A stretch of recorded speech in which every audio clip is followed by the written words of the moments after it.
ओम शांति। आज 15 अप्रैल 2024 की साकार मुरली। आज बाबा ने कहा, मीठे बच्चे, ये संगम युग उत्तम से उत्तम बनने का युग है। इसमें ही तुम्हें पति से पावन बन पावन दुनिया बनानी है।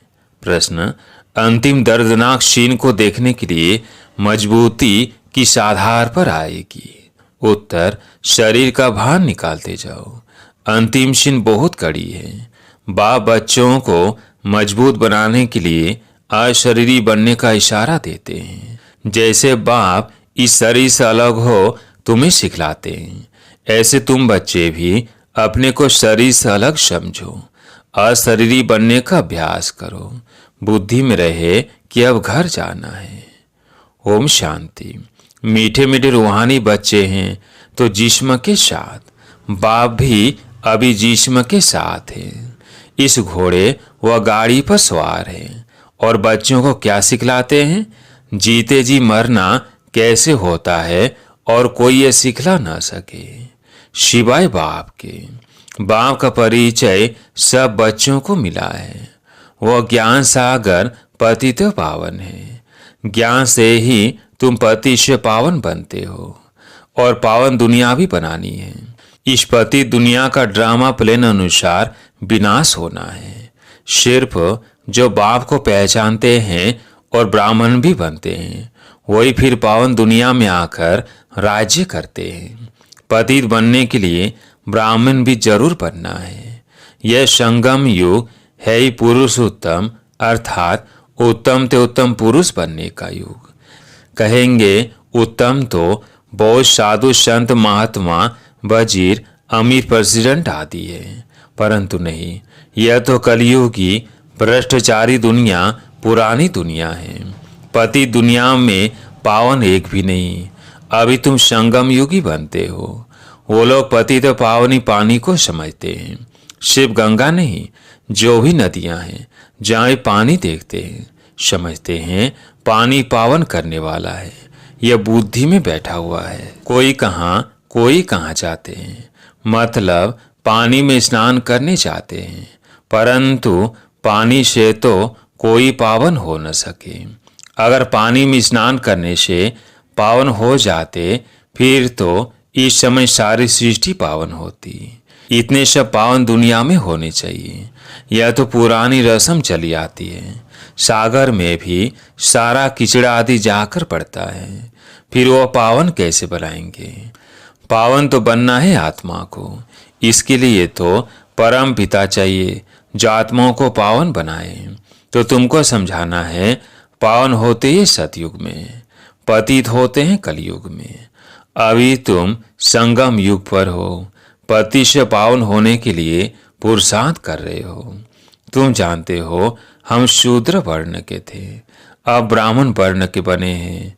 शिव बाबा प्रजापिता ब्रह्मा द्वारा बनाते हैं हमें सच्चे सच्चे मुग वंशावली ब्राह्मण। वो है कुक वंशावली प्रजापिता, तो प्रजा सारी हो गई। प्रजा का पिता है ब्रह्मा, वो तो ग्रेट ग्रेट ग्रैंडफादर हो गया। जरूर वो था, फिर कहाँ गया? पुनर्जन्म तो लेते हैं ना। यह तो बच्चों को बताया है। ब्रह्मा भी पुनर्जन्म लेते हैं। ब्रह्मा और सरस्वती, माँ और बाप, वही फिर महाराजा महारानी लक्ष्मी नारायण बनते हैं, जिसको विष्णु कहा जाता है। वही फिर 84 जन्मों के बाद आकर ब्रह्मा सरस्वती बनते हैं। यह राय तो समझाया है। कहते भी हैं जगदम्बा तो सारे जगत की माँ हो गई।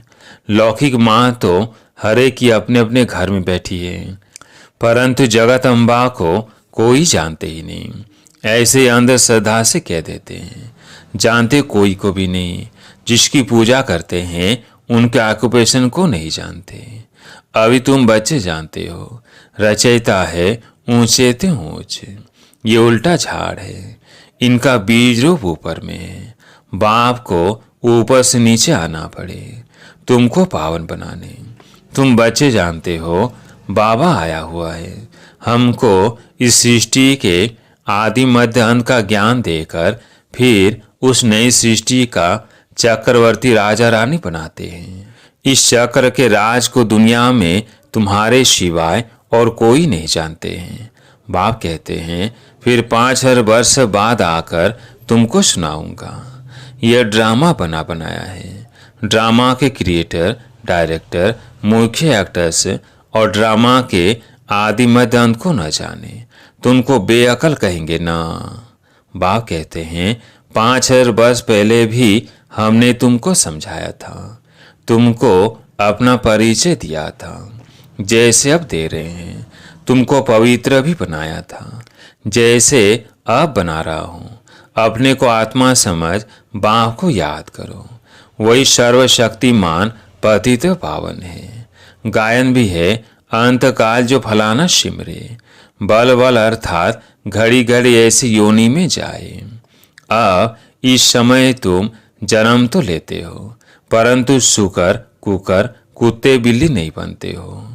अब बेहद का बाप आया हुआ है। कहते हैं मैं तुम सभी आत्माओं का बाप हूँ। यह सब काम चिता पर बैठ काले हो गए हैं। इन्हों को फिर ज्ञान चिता पर चढ़ाना है। तुम अब ज्ञान चिता पर चढ़े हो। ज्ञान चिता पर चढ़ फिर विकारों में जा न सके।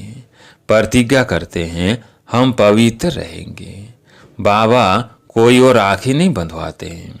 यह तो भक्ति मार्ग का रिवाज चला आता है। वास्तव में यह है इस समय की बात। तुम समझते हो पवित्र बनने बिगर पावन दुनिया का मालिक कैसे बनेंगे।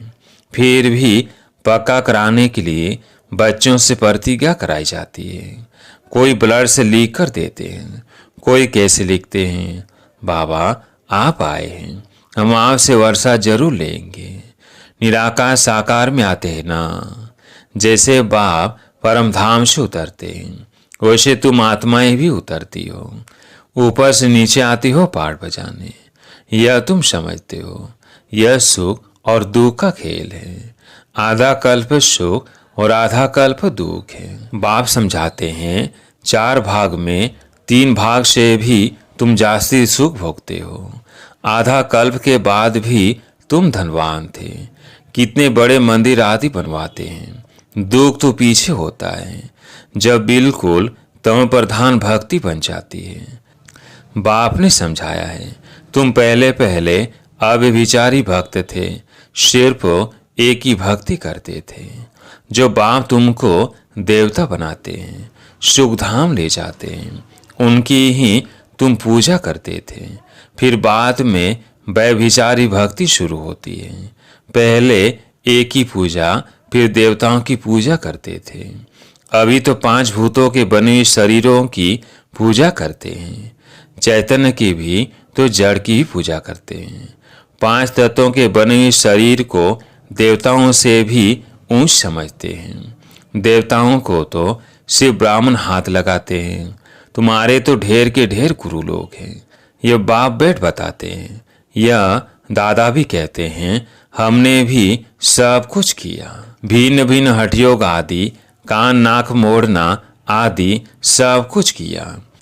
आखिरी सब कुछ छोड़ देना पड़े। वो धंधा करे या यह धंधा करे। पिन की यानी सुस्ती आती रहती थी, तंग हो जाता था। प्राणायाम आदि सीखने में बड़ी तकलीफ होती है। आधा कल भक्ति मार्ग में थे, अभी मालूम पड़ता है। बाप बिल्कुल एक्यूरेट बताते हैं। वो कहते हैं भक्ति परंपरा से चली आती है। अब सतयुग में भक्ति कहाँ से आई? मनुष्य बिल्कुल समझते नहीं। मूढ़ बुद्धि है ना। सतयुग में तो ऐसे नहीं कहेंगे। बाप कहते हैं मैं हर 5000 वर्ष बाद आता हूँ। शरीर भी उनका लेता हूँ जो अपने जन्मों को नहीं जानते हैं। यही नंबर 1 जो सुंदर था वो अब श्याम बन गया है। आत्मा भिन्न भिन्न शरीर धारण करती है। तो बाप कहते हैं जिसमें मैं प्रवेश करता हूँ उसमें अभी बैठा हूँ। क्या सिखलाने?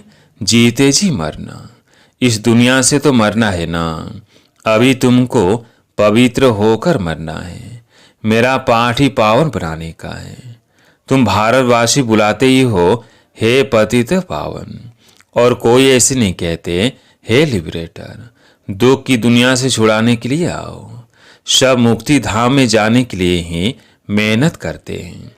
तुम बच्चे फिर पुरुषार्थ करते हो सुख धाम के लिए, वह प्रवृत्ति मार्ग वालों के लिए। तुम जानते हो हम प्रवृत्ति मार्ग वाले पवित्र थे, फिर अपवित्र बने। प्रवृत्ति मार्ग वालों का काम निवृत्ति मार्ग वाले कर न सके। यज्ञ, तप, दान आदि सब प्रवृत्ति मार्ग वाले करते हैं। तुम अभी फील करते हो कि अभी हम सबको जानते हैं। शिव बाबा हम सबको घर बैठे पढ़ा रहे हैं। बेहद का बाप बेहद का सुख देने वाला है। उनसे तुम बहुत समय के बाद मिलते हो तो प्रेम के आंसू आते हैं। बाबा कहने से ही रोमांच खड़े हो जाते हैं। ओहो, बाबा आया है हम बच्चों की सर्विस में। बाबा हमको इस पढ़ाई से गोल गोल बनाकर ले जाते हैं। इस गंदी छीछी दुनिया से हमको ले जाएंगे अपने साथ। भक्ति मार्ग में तुम्हारी आत्मा कहती थी, बाबा आप आएंगे तो हम बाहर ही जाएंगे, हम आपके ही बनेंगे, दूसरा कोई नहीं। नंबर वार तो है ही, सबका अपना अपना पाठ है। कोई तो बाप को बहुत प्यार करते हैं जो सौर का वर्षा देते हैं। सतयुग में रोने का नाम नहीं होता, यहाँ तो कितना रोते हैं। जब स्वर्ग में गया तो फिर रोना क्यों चाहिए, और ही बाजा बजाना चाहिए। वहाँ तो बाजा बजाते हैं, खुशी से शरीर छोड़ देते हैं। यह रस्म भी शुरू यहाँ से होती है। यहाँ तुम कहेंगे हमको अपने घर जाना है, वहाँ तो समझते हो पुनर्जन्म लेना है। तो बाप सब बातें समझा देते हैं। भ्रमरी का मिसाल भी तुम्हारा है। तुम ब्राह्मणिया हो, विष्ठा के कीड़ों को तुम भू भू करती हो। तुमको तो बाप कहते हैं इस शरीर को भी छोड़ देना है, जीते जी मरना है। बाप कहते हैं अपने को आत्मा समझो। अब हमको वापिस जाना है। अपने को आत्मा समझ बाप को याद करना है। देह को भूल जाओ। बाप तो बहुत मीठा है। कहते हैं मैं तुम बच्चों को विश्व का मालिक बनाने आया हूँ। अब शांति धाम और सुख धाम को याद करो। अलग और बे, यह है दुख धाम। शांति धाम हम आत्माओं का घर है। हमने पाठ बजाया, अब हमें घर जाना है। वहाँ यह छीछी शरीर नहीं रहता है। अभी तो यह बिल्कुल ही जड़ जड़ीभूत शरीर हो गया है। अब हमको बाप सम्मुख बैठ सिखलाते हैं इशारे में, मैं भी आत्मा हूँ, तुम भी आत्मा हो। मैं शरीर से अलग होकर तुमको भी वही सिखलाता हूँ। तुम भी अपने को शरीर से अलग समझो। अभी घर जाना है, यहाँ तो रहने का भी नहीं है। यह भी जानते हो अभी विनाश होना है। भारत में रक्त की नदियाँ बहेंगी, फिर भारत में ही दूध की नदियाँ बहेंगी। यहाँ सब धर्म वाले इकट्ठे हैं, सब आपस में लड़ मरेंगे। ये पिछाड़ी का मौत है। पाकिस्तान में क्या क्या होता था, बड़ी कड़ी सीन थी। कोई देखे तो बेहोश हो जाए। अभी बाबा तुमको मजबूत बनाते हैं, शरीर का भान भी निकाल देते हैं। बाबा ने देखा बच्चे याद में नहीं रहते हैं, बहुत कमजोर हैं, इसलिए सर्विस भी नहीं बढ़ती है। घड़ी घड़ी लिखते हैं, बाबा याद भूल जाती है, बुद्धि लगती नहीं है। बाबा कहते हैं योग अक्षर छोड़ दो।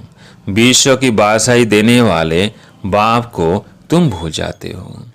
आगे भक्ति में बुद्धि कहीं और तरफ चली जाती थी तो अपने को चुटकी काटते थे। बाबा कहते तुम आत्मा अविनाशी हो, सिर्फ तुम पावन और पतित बनते हो। बाकी आत्मा कोई छोटी बड़ी नहीं होती है। अच्छा, मीठे मीठे सिकिल्दे बच्चों प्रति माता पिता बाप दादा का याद प्यार और गुड मॉर्निंग।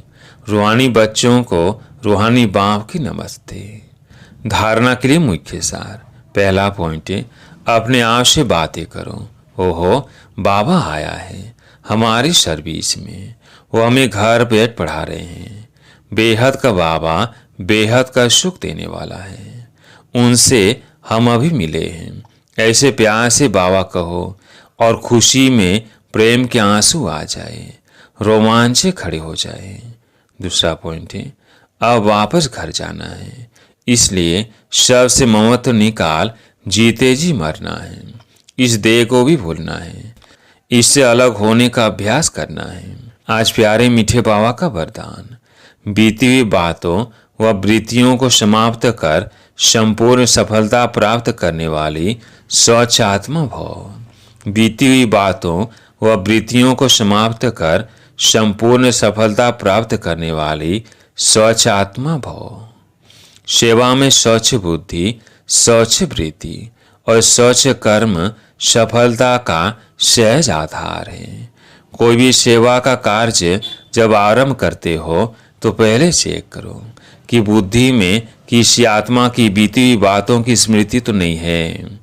उसी वृत्ति दृष्टि से उनको देखना, उनसे बोलना, इससे संपूर्ण सफलता नहीं हो सकती। इसलिए बीती हुई बातों को व वृत्तियों को समाप्त कर स्वच्छ आत्मा बनो, तभी संपूर्ण सफलता प्राप्त होगी। स्लोगन, जो स्व परिवर्तन करता है विजय माला उसी के गले में पड़ती है। जो स्व परिवर्तन करता है विजय माला उसी के गले में पड़ती है। अच्छा, ओम शांति।